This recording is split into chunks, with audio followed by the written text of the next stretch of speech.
Quiero continuar con lo que hemos venido estudiando hace algún tiempo en cuanto a los atributos de Dios y en nuestra serie Conociendo a Dios y empezar una vez más con una corta historia, yéndonos a el atributo de Dios, el Dios sabio. No lo hemos terminado. Si Dios permite, hoy terminamos este atributo y continuamos con los siguientes. La fábula o el cuento que quiero contarles para comenzar tiene por nombre No discutas con burros. Y de pronto usted ya la ha leído o la ha oído. La voy a leer literalmente, no es de mi autoría, la tomé de una página y quise compararla con lo que de verdad hoy estoy viviendo a través del estudio de la Escritura. Dice la fábula de la siguiente manera. El burro dijo al tigre, el pasto es azul. El tigre respondió, no, el pasto es verde. La discusión se calentó y los dos decidieron someterlo a un arbitraje. Y para ello concurrieron ante el león, el rey de la selva. Ya antes de llegar al claro del bosque donde el león estaba sentado en su trono, el burro empezó a gritar, Su Alteza, Su Alteza, ¿es cierto que el pasto es azul? El león respondió, cierto, el pasto es azul. El burro se apresuró y continuó, y el tigre no estaba de acuerdo conmigo. El tigre me contradice, decía el burro, y eso me molesta, por favor, castígalo. El rey entonces declaró, el tigre será castigado con 5 años de silencio. El burro saltó alegremente y siguió su camino contento y repitiendo, el pasto es azul. El tigre aceptó su castigo, pero antes le preguntó al león, Su Majestad, ¿por qué me ha castigado? Después de todo, el pasto es verde. De hecho, el pasto es verde. El tigre preguntó, entonces, ¿por qué me castiga? Le dijo al león. El león le respondió, eso no tiene nada que ver con la pregunta de si el pasto es azul o verde. El castigo se debe a que no es posible que una criatura valiente e inteligente como tú pierda tiempo discutiendo con un burro. Y encima venga a molestarme a mí con esa pregunta. La peor pérdida de tiempo es discutir con el necio y fanático al que no le importa la verdad o la realidad, sino solo la victoria de sus creencias e ilusiones. Jamás pierdas tiempo en discusiones que no tienen sentido. Hay personas que por muchas evidencias y pruebas que le presentemos no están en la capacidad de comprender y otras están cegadas por el ego y el odio y el resentimiento. Y lo único que desean es tener la razón, aunque no la tengan. Cuando la ignorancia grita, la inteligencia calla. Tu paz y tranquilidad valen más. Quisiera decir amén. Pero nos vemos enfrentados todo el tiempo en una discusión vana entre si lo que está en la Escritura es o no es la verdad.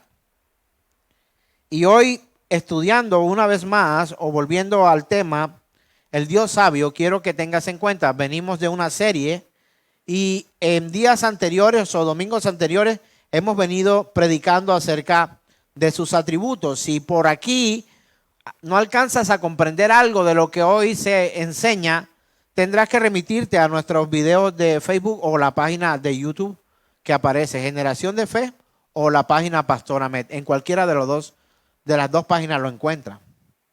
Hoy seguimos con Dios sabio.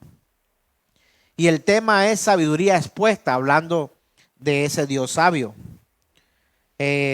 esta fábula me llevó a pensar en esto de la sabiduría de Dios.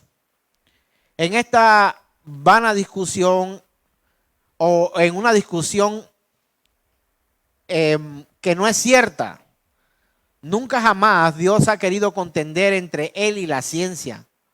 El contendor o la contendora del Señor no es y nunca será la ciencia.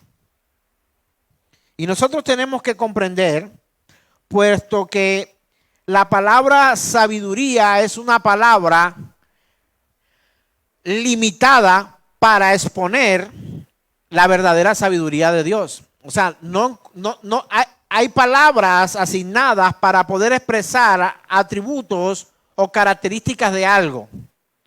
Pero una palabra no define a Dios.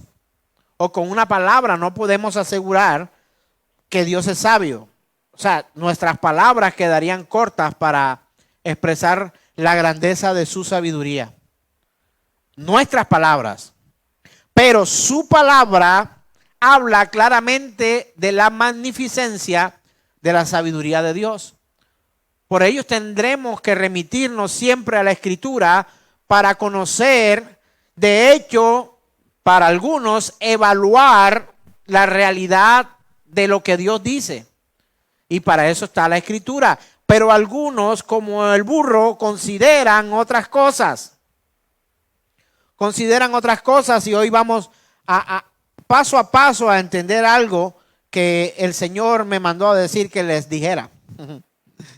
No decimos que Dios es más sabio, ¿verdad? Porque Él no puede ser más sabio. No decimos que Él es más infinito porque Él es infinito.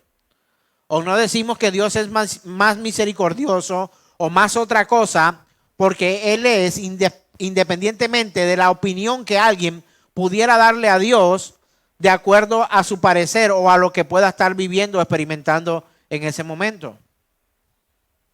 Ya pues para los que nos siguen y los que luego ven nuestros mensajes y los que están acá y quizás algunos aún no saben, el sufrimiento en esta tierra de mi padre acabó.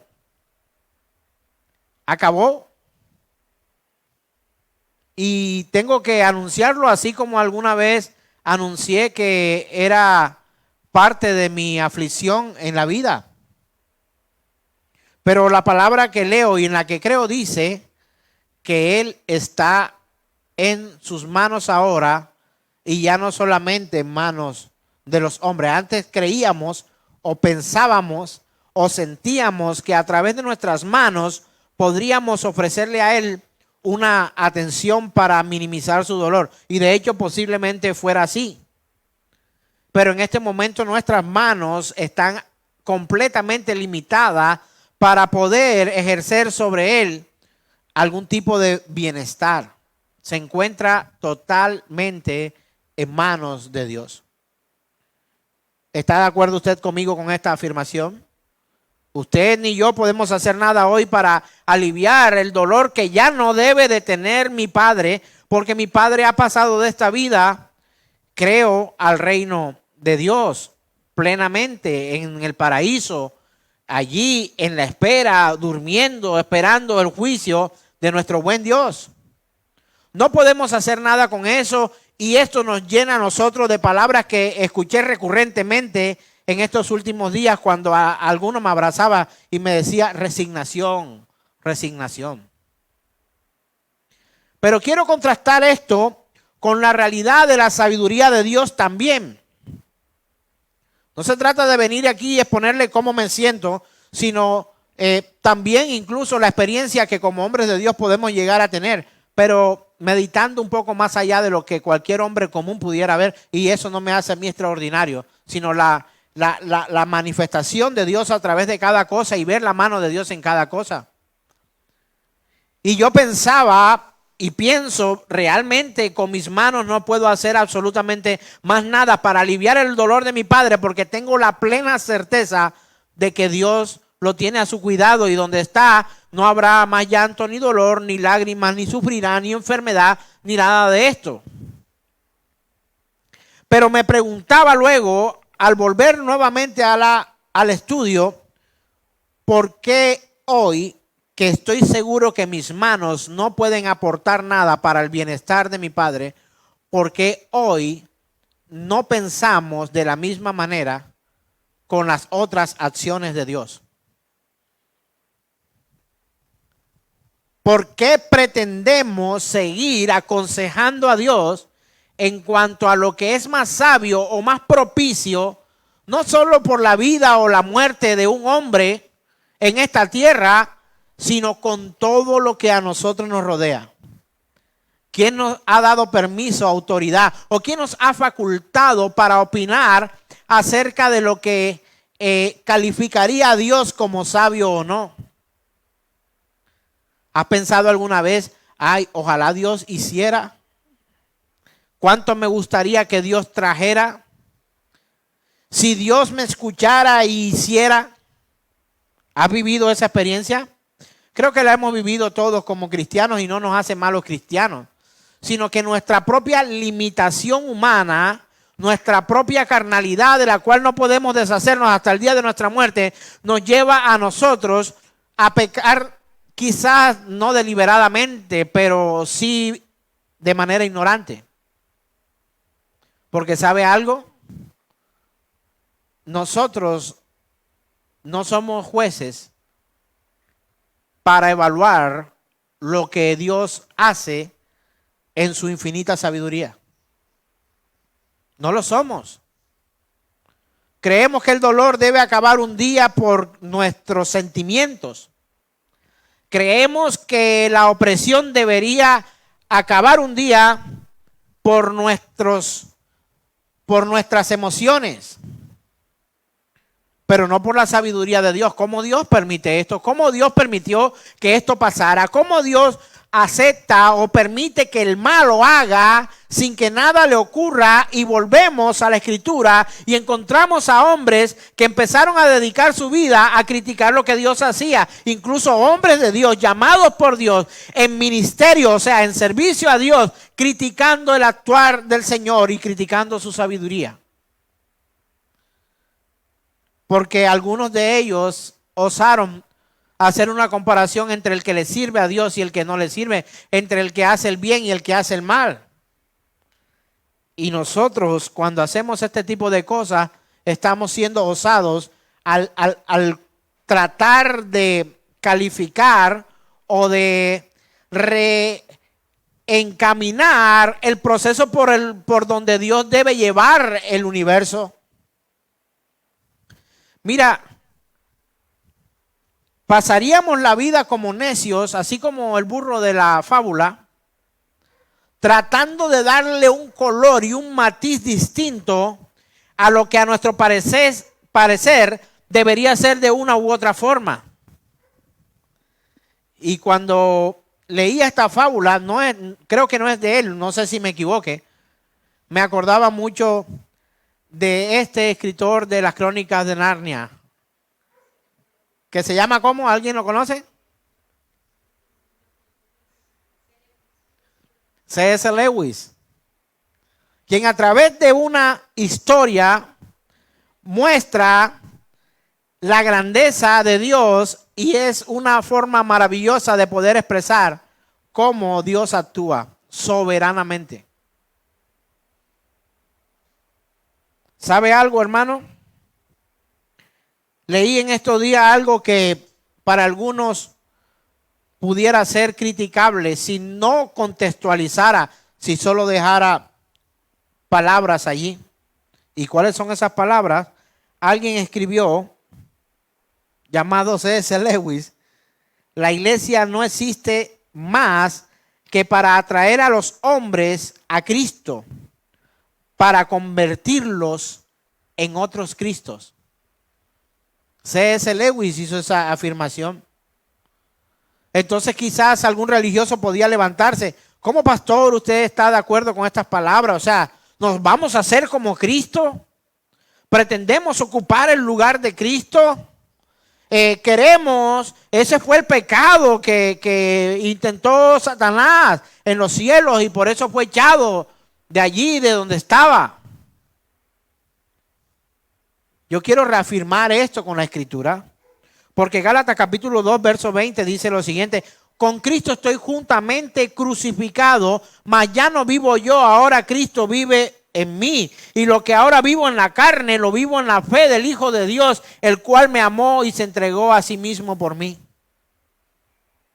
La iglesia de Cristo es una fábrica, podría decirlo yo de alguna forma, de réplicas de lo que debería ser Cristo. Cada uno de nosotros debería aprender a vivir de tal modo, con sabiduría, como dice el Salmo, que pudiéramos manifestar a otros a Cristo.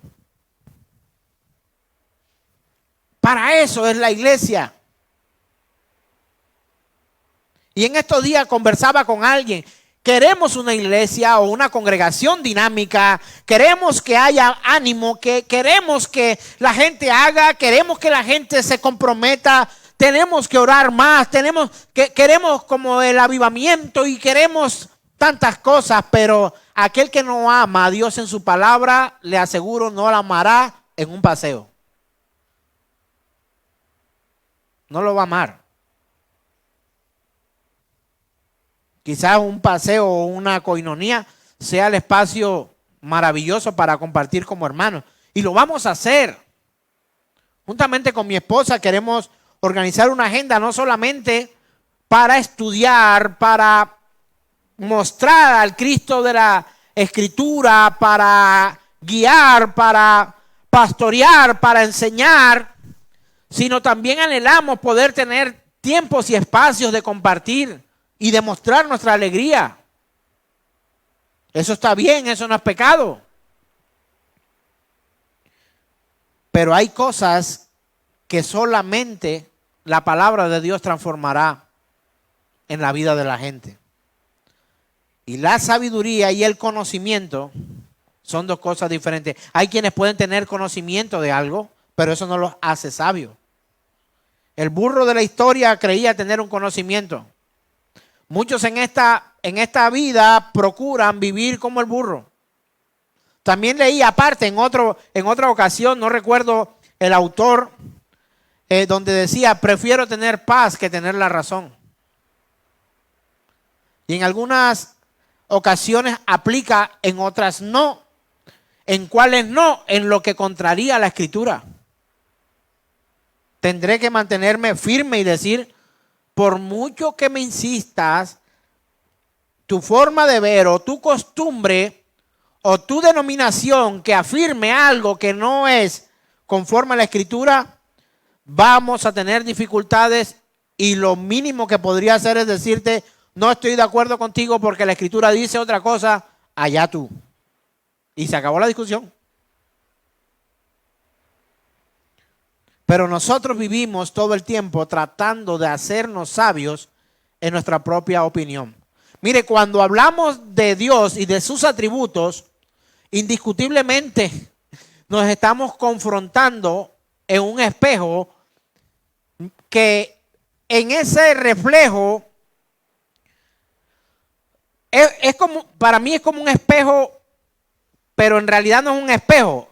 Es confrontarnos cara a cara con lo que creemos ser nosotros, pero del otro lado no está nuestra imagen, sino la imagen de Cristo, y eso es la Escritura.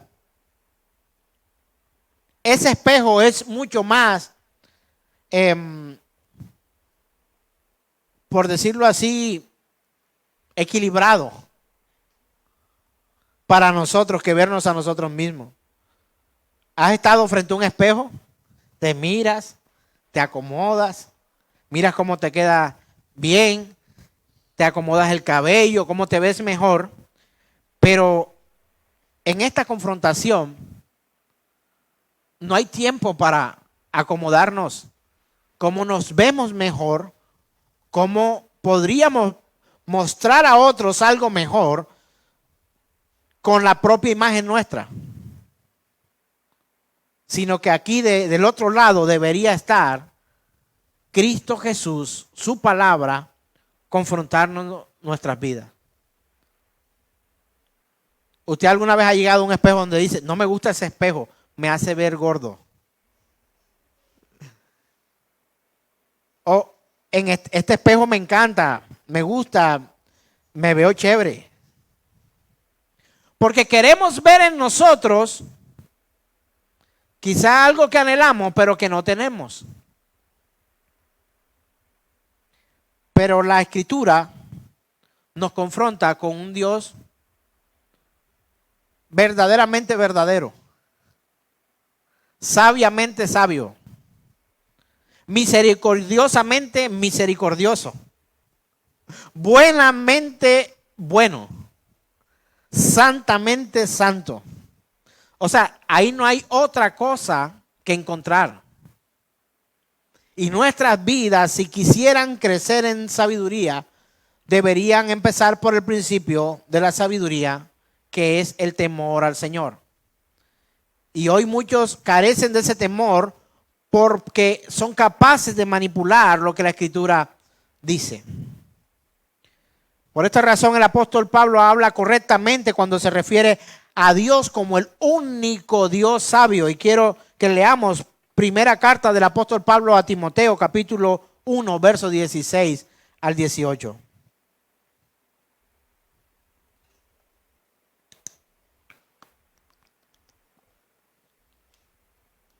Dice la palabra: pero por esto fui recibido a misericordia. Empezando por ahí, encuentro a un hombre que tiene los pies puestos sobre la tierra y sabe quién es. Pero por esto fui recibido a misericordia. ¿Para qué? Para que Jesucristo mostrase en mí el primero toda su clemencia, para ejemplo de los que habrían de creer en él para vida eterna. Por tanto, al Rey de los siglos, inmortal, invisible, al único y sabio Dios, sea honor y gloria por los siglos de los siglos. Amén. La sabiduría no se encuentra en los libros. De hecho, usted no puede tomar la Biblia y decir, este libro como libro digo, no por contenido, sino como libro. Mira, ningún libro te hace sabio.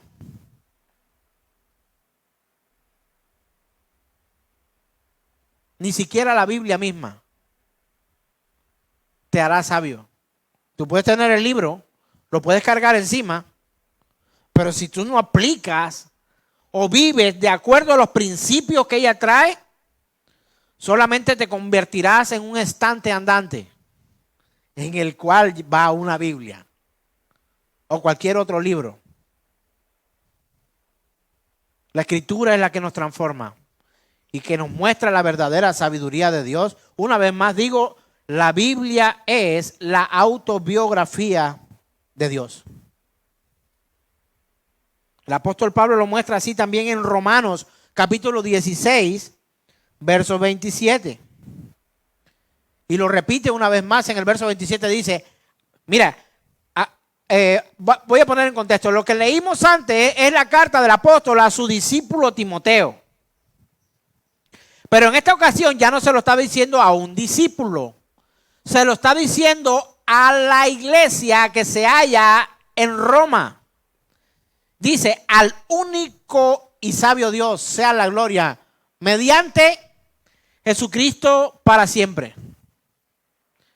Cada vez que tú encuentres la palabra sabiduría en la Escritura, está enlazada estrechamente de Jesucristo. Él es la sabiduría de Dios manifestada a los hombres. Si notas que en Timoteo, coloquemos nuevamente Timoteo, primera carta del apóstol Pablo a Timoteo, 1, 16 al 18, él va a hablar de sabiduría y va a hablar de otros atributos, pero antes de hablar de esa sabiduría y de esos atributos, habla de alguien, y ese alguien es Jesucristo. Dice, por esto fui recibido a misericordia, para que Jesucristo mostrase en mí el primero toda su clemencia, para ejemplos de los que habrían de creer en él para vida eterna. Mire, le digo algo, mis hermanos queridos. Quien viene al templo no hace parte de la iglesia.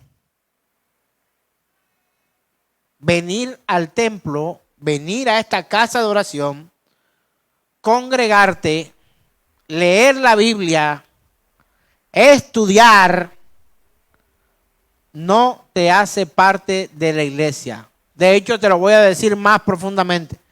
Levantar muertos, predicar el evangelio, hacer milagros, echar fuera demonios, no te hace parte de la iglesia.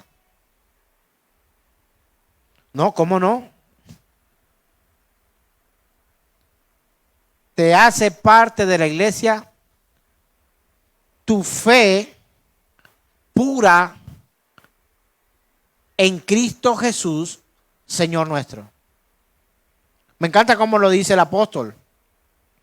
Por esto fui recibido a misericordia. O sea, yo era un miserable, está diciendo. Pero él tuvo misericordia, o sea, vio mi miseria y me permitió acercarme. Dice, ¿por qué él se fijó en mi miseria? Por una razón, y le explica allí, dice, para que Jesucristo mostrase en mí el primero toda su clemencia. O sea, no está hablando solamente de un Dios misericordioso, sino que también está mostrando otro de sus atributos. Es un Dios clemente. ¿Para qué? Para ejemplo de los que habrían de creer en él para vida eterna. Hermanos, la iglesia verdadera del Señor no forma teólogos.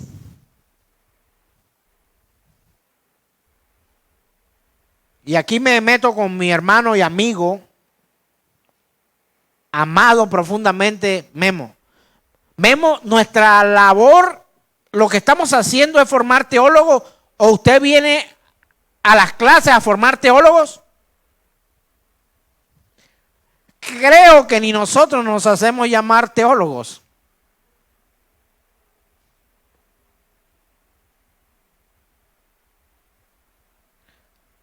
Veo algunos perfiles donde la gente hace una presentación y se coloca teólogo. Es más, si yo lo tengo, voy a revisar ahora que termine. Si lo tenía, lo voy a quitar.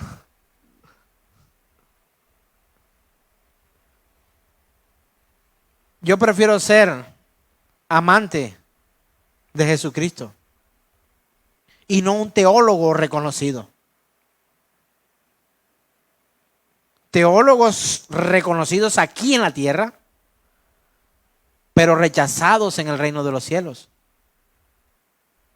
Hombres que hacen y mujeres cosas en esta tierra, pero sin sabiduría para honrar y glorificar el nombre de Dios.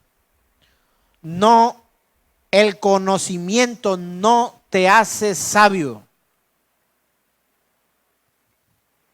Me puedes recitar las 5 solas de la Reforma. Me puedes hablar de Wittenberg. Me puedes hablar del catecismo, de quien tú quieras, para no entrar a hablar de ciertas denominaciones.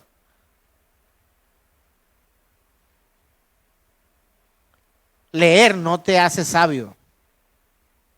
Leer te da conocimiento. Pero la sabiduría proviene del magno sabio, nuestro Dios. Es decir, es sabio en sí mismo, y toda la brillante sabiduría de hombres y de ángeles no es más que el reflejo de su sabiduría. El reflejo. Uy, cuánta sabiduría hay en ese hombre. Lo que el mundo llama hoy sabiduría tiene que ver con sagacidad, con astucia, con artimañas y con cosas, y quizás con inteligencia humana acertada y científica. Y eso se quemará en el infierno. Pero de la sabiduría que Dios habla está dado a través de las Santas Escrituras. Las Santas Escrituras hablan de una sabiduría, y cuando se refiere a Dios y a hombres buenos, imagínense, siempre lleva en sí una fuerte connotación moral. Y es concebida como amorosa, pura y buena, lo dice mi amigo A.W. Tozer. La sabiduría que es simple, astucia, se le atribuye con frecuencia a los hombres malvados, pero este tipo de sabiduría es traicionera y falsa.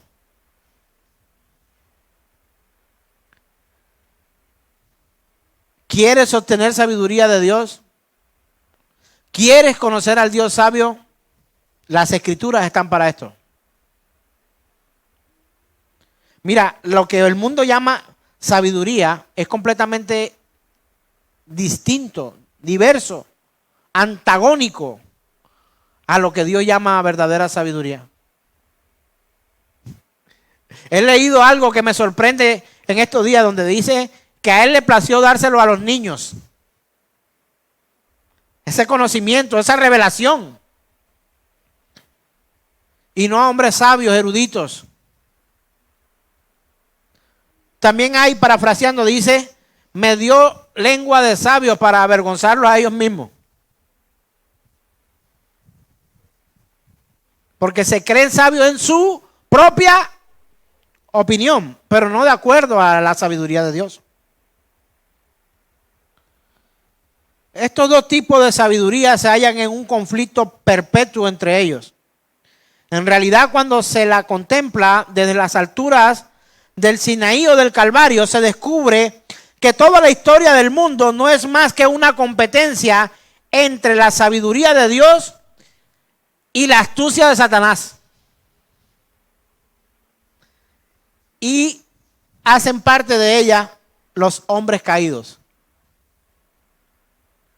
Mira, este mundo está buscando quién es el más pro de todo. Piensa en el fútbol.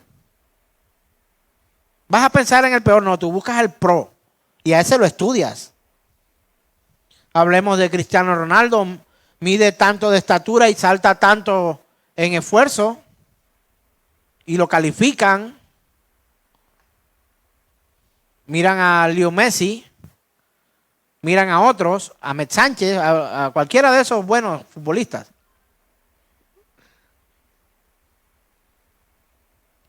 Y comparan a estos hombres expertos en ciertas áreas o al escritor más elegante que haya, o al científico más prodigioso, o al maestro más versátil, o al conductor más, ¿qué podríamos decir? Más con mayor destreza. No erremos en entender qué es sabiduría. El resultado final de la competencia no deja lugar a dudas. Al final, lo imperfecto deberá caer ante lo perfecto. Lo imperfecto caerá. Y esto me hace recordar a algo que vi, o sea, fue un video y me llamó mucho la atención. No, ojo, sin demeritar a ninguna mujer, por supuesto, pero una mujer no muy agraciada invierte todo su dinero en muchas cirugías. Va, se arregla su cabello como lo quiere, sus cejas como las quiere, sus pestañas como la quiere, se respinga la nariz como la quiere, se recorta los labios como quiere, se saca el mentón como quiere, se hace la lipo como quiere, se pone los pechos que quiere, las pompis que quiere, las piernas que quiere, se manda a poner uñas postizas y encuentra a un tremendo hombre hermoso y bello. Tremendo príncipe. ¿Y sabe qué ocurre luego? Ellos se casan y tienen un hijo.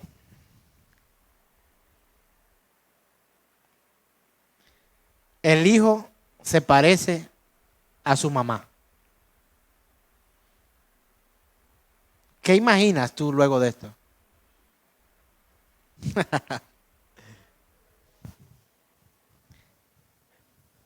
Salió tal como es verdaderamente aquella mujer. ¿Sabe por qué? Porque lo imperfecto siempre caerá delante de lo perfecto.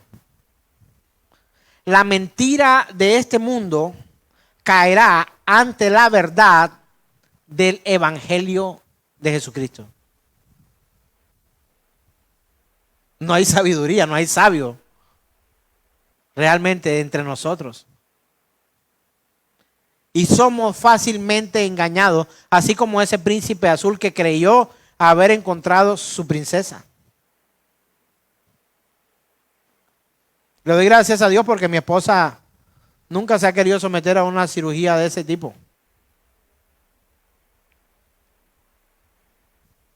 Nunca. Y yo creo que dentro de las solicitudes matrimoniales o dentro de las consejerías matrimoniales o prematrimoniales deberíamos tener una casilla que pregunte, ¿tiene alguna cirugía en su cuerpo? Para poder ir más seguro, ¿no? ¿Por qué? Porque lo imperfecto siempre caerá ante lo perfecto. Piensa en cualquier atributo de Dios, en cualquiera.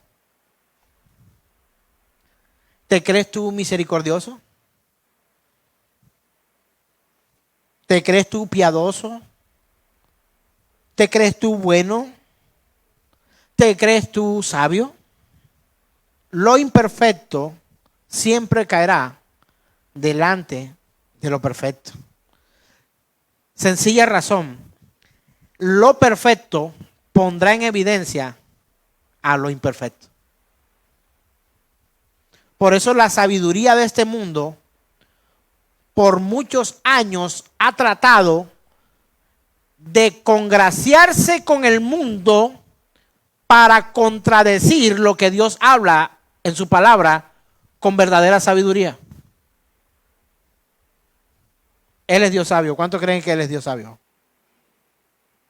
Entre otras cosas, la sabiduría es la capacidad de planificar metas perfectas y llegar a esas metas por los medios perfectos. No puedes ir al reino de Dios por tus propios métodos. Tienes que ir o podrás ir única y exclusivamente al reino perfecto de Dios a través de su método perfecto, que es su Hijo perfecto, que llamó a hombres y mujeres, niños y niñas imperfectos al arrepentimiento con su fe puesta en Él para poder entrar a un reino perfecto delante de un Dios perfecto. O sea, ¿me hice entender? ¿Sí? Él ve el final antes de que tú empieces a hacer algo. Tengo que recurrir a otro atributo para hablar de la sabiduría de Dios y es la omnisciencia. Es decir, que todo lo conoce. Mira, cuando tú le propones algo a Dios, Él tiene la capacidad de dibujar todo el panorama de lo que ocurriría cuando tú quieres algo. Tú no ves eso. Yo tampoco. Pero nuestros deseos muchas veces se oponen, por muy piadosos que parezcan, a la buena voluntad de Dios, que es agradable y perfecta. No es que la voluntad de Dios sea buena, agradable y perfecta. No. La buena voluntad de Dios, dice Romanos, agradable y perfecta. Dice, para que conozcáis cuál es la buena voluntad de Dios, agradable y perfecta. Él no está diciendo la voluntad de Dios es buena, agradable y perfecta. Entonces, él ve el final desde el principio y de manera que no haya necesidad de adivinar o conjeturar, la sabiduría lo ve todo dentro de foco, cada parte en su relación correcta con el todo. Así es capaz de trabajar por lograr metas prefijadas con una precisión impecable. Solamente puede hacer eso Dios. Mire, si nosotros tuviéramos la oportunidad de manejar este universo, tendríamos que recurrir a lo que muchas veces hemos querido. Hagamos un borrón y cuenta nueva. No, otra vez, una vez más. Si así hemos hecho con nuestras propias vidas, ahora imagínense con el manejo del universo. Quizás te aflija con esto, pero usted tiene que ser llevado a comprender que nuestra sabiduría es vana ante las decisiones de un Dios perfectamente sabio. Él es perfectamente sabio. Todo cuanto Dios hace es un hecho perfecto en su sabiduría. Por eso nos ufanamos muchas veces de decir, todo me salió ¿a la qué?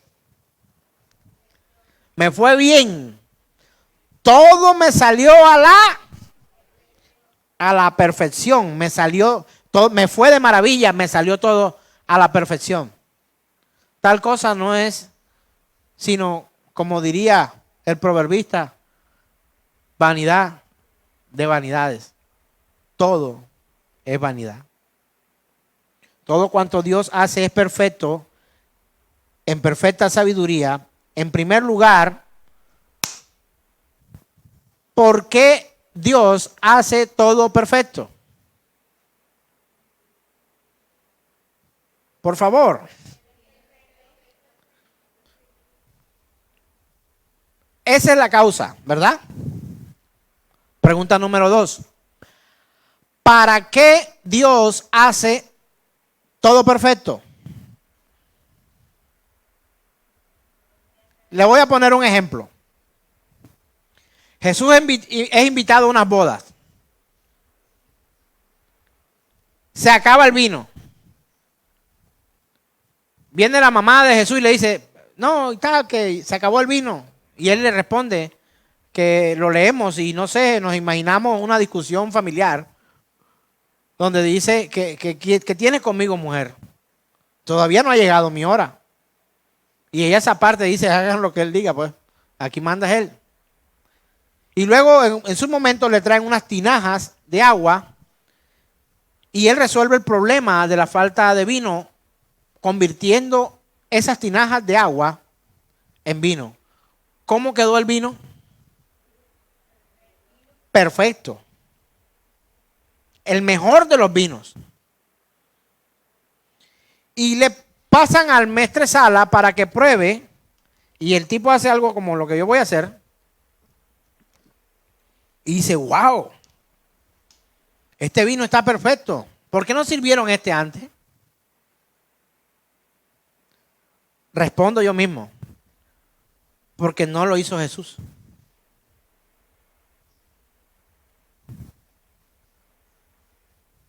Y si le preguntáramos al Señor, Señor, ¿tú por qué hiciste ese vino perfecto? ¿Sabe cuál sería su respuesta? Porque yo no sé hacerlo de otra forma.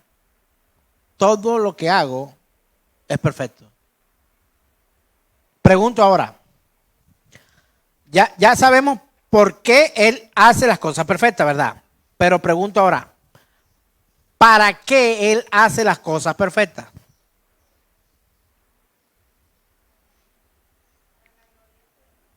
Para su gloria.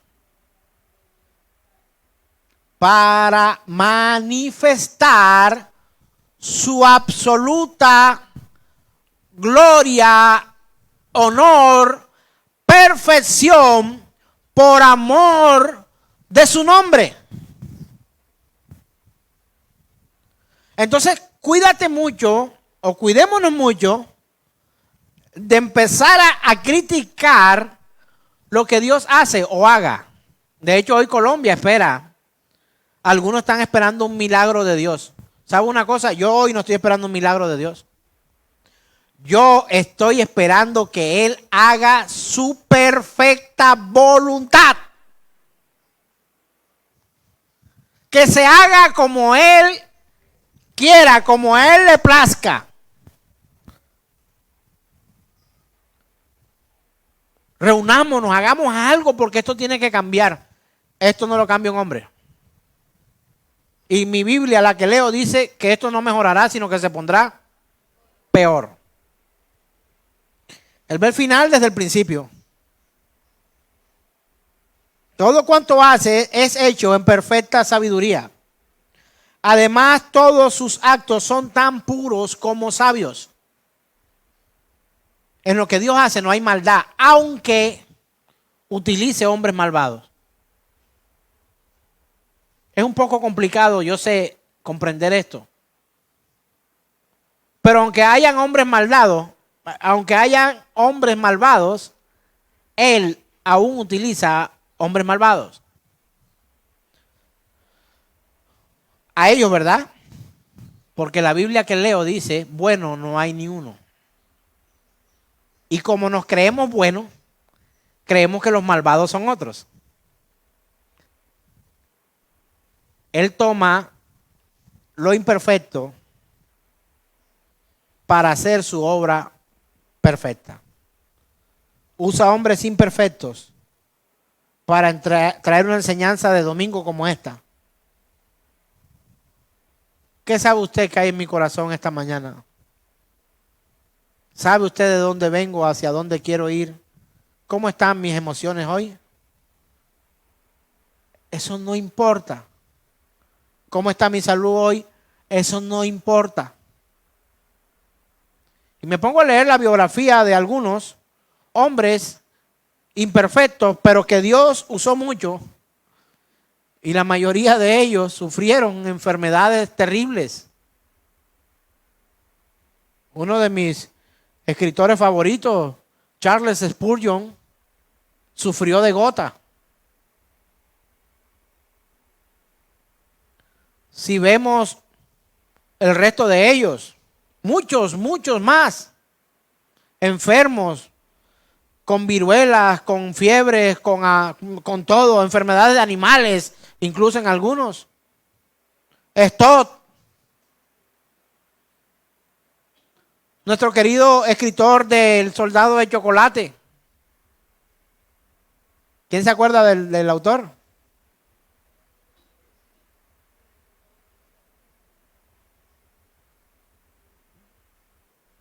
Hermanos, vivieron vidas imperfectas manifestando la gloria de un Dios perfecto. Un Moisés, no lo vemos en los escritores de 1700 para acá, no. Vemos incluso hombres que solo fueron historiadores, recopiladores de memorias, que hoy pueden contarle al mundo, como Fausto, como el libro que me gusta, Memo, que tenemos por ahí, que tienes por ahí de este historiador que hemos usado en algunas ocasiones.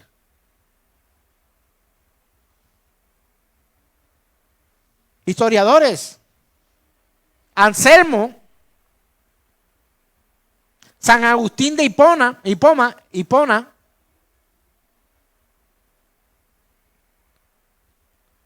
gente que hoy incluso rechaza a otros por su denominación, los fundamentos y las bases de mucho conocimiento de Dios provienen de hombres que hoy rechazamos por su denominación. Lutero, Calvino, ¿sí o no? Entonces entendamos, queridos hermanos, que la sabiduría de Dios es sin igual. Yo quiero leer Salmo 104. No sé si lo tengo en esta presentación, pero lo voy a leer todo. ¿Por qué tomo este salmo? Lo voy a leer sin parar, de principio a fin. Pero este salmo me parece que es uno, como toda la escritura, de los que pone en manifiesto al hombre su poder y su sabiduría. Salmo 104 dice, bueno, la Reina Valera le puso un subtítulo que dice Dios cuida de su creación. Usted sabe que la escritura no tiene subtítulos, ni capítulos, ni versículos, sino que para poder estudiarla fueron colocadas ciertas palabras o puntos para encontrar coordenadas. Salmo 104 dice de la siguiente manera. Trate de leerlo haga esta oración conmigo, por favor, antes. Señor, te suplico, me des sabiduría para que al leer tu palabra ahora yo pueda ver lo que no es evidente a los ojos del mundo y que pueda comprender tu propósito por el cual este Salmo 104 ha sido escrito. Te lo pido, Señor, en el nombre de Jesús. Amén. Salmo 104 dice, bendice, alma mía, a Jehová. Jehová, Dios mío, mucho te has engrandecido. Te has vestido de gloria y de magnificencia. El que se cubre de luz como de vestidura, que extiende los cielos como una cortina, que establece sus aposentos entre las aguas, el que pone las nubes por su carroza, el que anda sobre las alas del viento, el que hace a los vientos sus mensajeros y a las flamas de fuego sus ministros. Él fundó la tierra sobre sus cimientos, no será jamás removida. Con el abismo como vestido la cubriste, sobre los montes estaban las aguas, a tu reprensión huyeron. Al sonido de trueno se apresuraron. Subieron los montes, descendieron los valles. Subieron los montes, descendieron los valles al lugar que tú le fundaste. Le pusiste término, el cual no traspasarán, ni volverán a cubrir la tierra. Tú eres el que envías las fuentes por los arroyos, van entre los montes, dan de beber a todas las bestias del campo, mitigan su sed los asnos monteses, a sus orillas las aves de los cielos, cantan entre las ramas. Él riega los montes desde sus aposentos, del fruto de sus obras se sacía la tierra.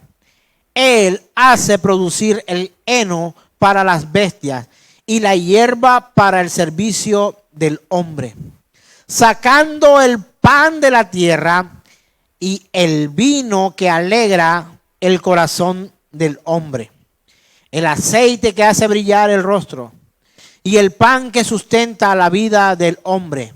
Se llenan de savia los árboles de Jehová, los cedros del Líbano que él plantó. Allí anidan las aves, en las hayas hace su casa la cigüeña. Los montes altos para las cabras monteses, las peñas, las madrigueras para los conejos. Hizo la luna para los tiempos, el sol conoce su ocaso. Pone las tinieblas y es la noche, y en ella corretean todas las bestias de las selvas. Los leoncillos rugen tras la presa y para buscar de Dios su comida. Sale el sol, se recogen y se echan en sus cuevas. Sale el hombre a su labor y a su labranza hasta tarde. Cuán innumerables son tus obras, oh Jehová. Hiciste todas ellas con sabiduría. La tierra está llena de tus beneficios. He allí el grande y anchuroso mar, en donde se mueven seres innumerables, seres pequeños y grandes. Allí andan las naves, allí esté Leviatán que hiciste para que jugase en él. Todos ellos esperan en ti, para que les des su comida a su tiempo. Les das, recogen, abres tu mano, se sacían de bien, escondes tu rostro, se turban, les quitas el hálito, dejan de ser y vuelven al polvo. Envías tu espíritu, son creados y renuevas la faz de la tierra. Sea la gloria de Jehová para siempre. Alégrense Jehová en sus obras. Alégrese Jehová en sus obras. Él mira la tierra y ella tiembla. Toca los montes y humean. A Jehová cantaré en mi vida. A mi Dios cantaré salmos mientras viva. Dulce será mi meditación en él. Yo me regocijaré en Jehová. Serán consumidos de la tierra los pecadores, y los impíos dejen de ser. Bendice, alma mía, a Jehová. Aleluya. Wow. Qué maravilloso Dios tengo. Lo digo yo, no sé si lo dice usted. Quizás podría hablar en plural. Pero para algunos, este Dios no es sabio. Para algunos, este no es el Dios verdadero. Por eso digo, qué maravilloso Dios tengo. ¿Podrías decir tú lo mismo? Entonces, con los que se alegran en la casa del Señor, podemos decir qué maravilloso Dios tenemos. ¿Y por qué he tomado este salmo para enseñar sobre la sabiduría de Dios? Pues yo creo que es evidente. Es evidente. Y le digo algo. ¿De qué habla este salmo básicamente?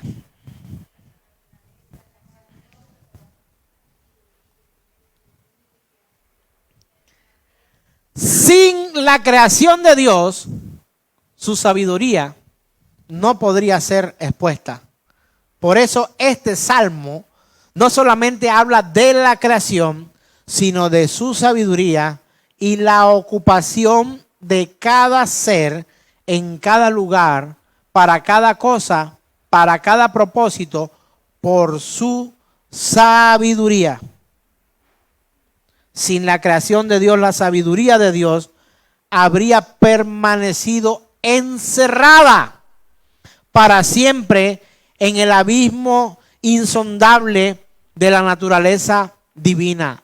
No podría mostrarse ante la humanidad, ante la creación, tal magnitud de tremenda cosa, tan tremendamente poderosa, verdadera, santa y sublime. Mire, para hablar de Dios, tiene uno que tener tanto cuidado en no redundar. Por decir cosas como santamente santo, misericordiosamente misericordioso, enormemente magnífico.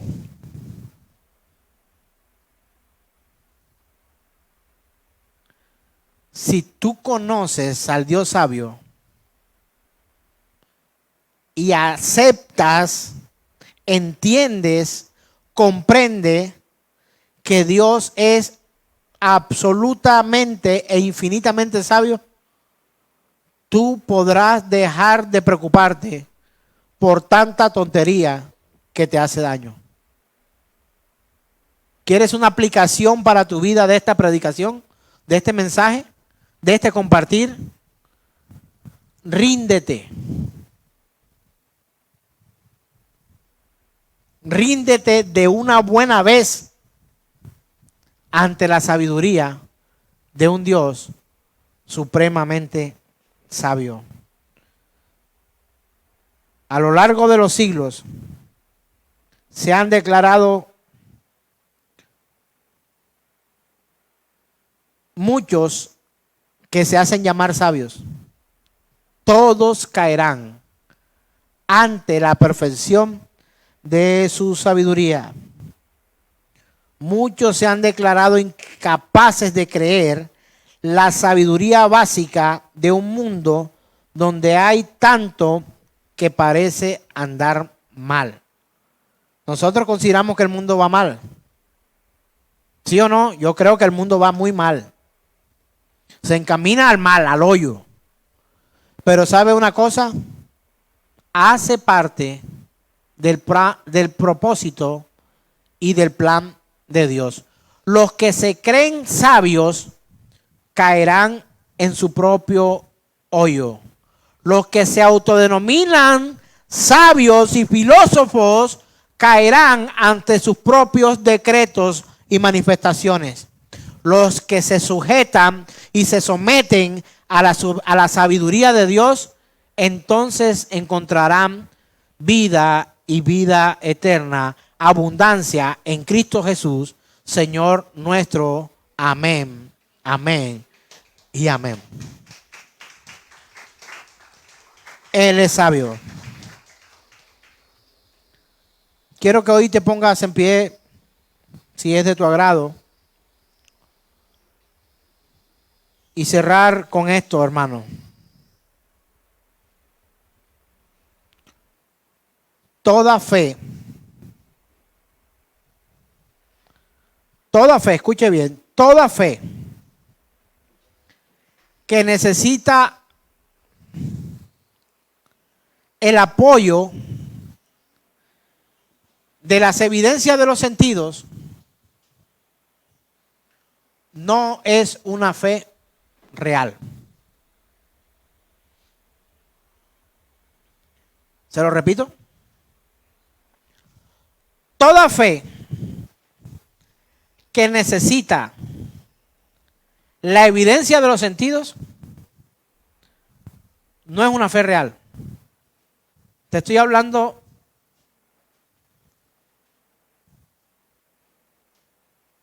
quizás parafraseando Juan capítulo 20, del 24 en adelante, cuando Tomás afirma: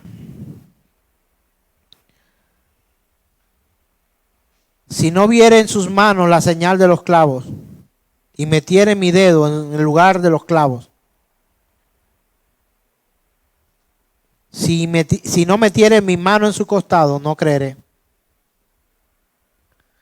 La Escritura dice que 8 días después él se presentó una vez más a Tomás. ¿Sabe qué quería Tomás? Lo que hoy muchas congregaciones se ufanan de tener. Esto no es un culto cualquiera, esto es una experiencia. Sí, así lo llaman.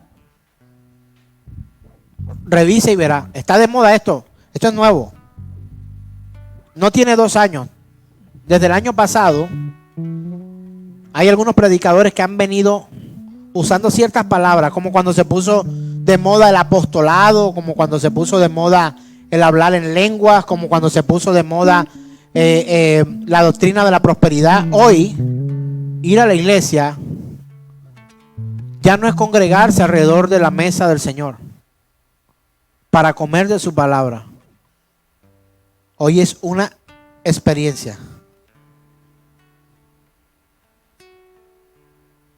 Tomás quería una experiencia.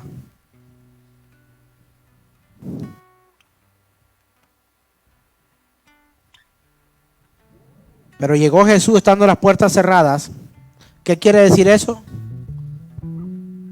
Atravesó la puerta o apareció de la nada o desde el todo en un lugar para mostrarle a Tomás: aquí estoy, Tomás. ¿Sabe a qué llegó Jesús allí? A confrontar a Tomás con el conocimiento experimental. ¿Sabes a qué llegó Jesús allí? A decirle a Tomás: Tomás, tus experiencias no me sirven. Tomás, me sirve tu fe.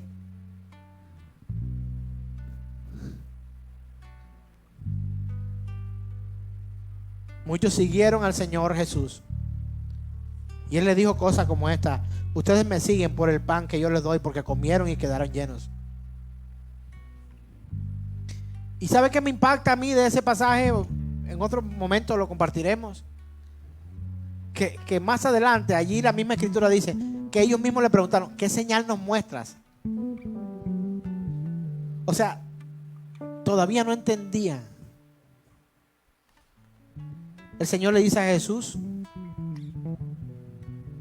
cuando se aparece estando las puertas cerradas, dice, y se puso en medio y les dijo: paz a vosotros. Él no se enfrascó, no se enfocó en los otros. Él se enfocó en aquel que quería tener una experiencia. Pero no una experiencia como ir de compras, hermano. Tú no vienes a la congregación como cuando quieres salir a una experiencia de compra, a una experiencia de safari, a una experiencia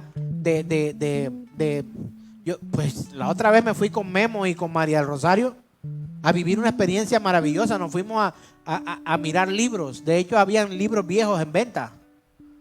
Nos fuimos a un pulguero de libros. Eso era una experiencia. Pero no buscábamos la experiencia como tal, sino que en los libros que encontráramos del conocimiento de Dios, que podemos encontrar en los libros, pero no sabiduría. La sabiduría viene de lo alto. Entonces Jesús le dijo a Tomás: Tomás, pon aquí tu dedo y mira mis manos. Acerca tu mano y métela en mi costado, y no seas incrédulo, sino creyente. Entonces Tomás respondió y le dijo: Señor mío y Dios mío. Jesús le dijo: porque me has visto, Tomás, creíste. Bienaventurados los que no vieron y creyeron.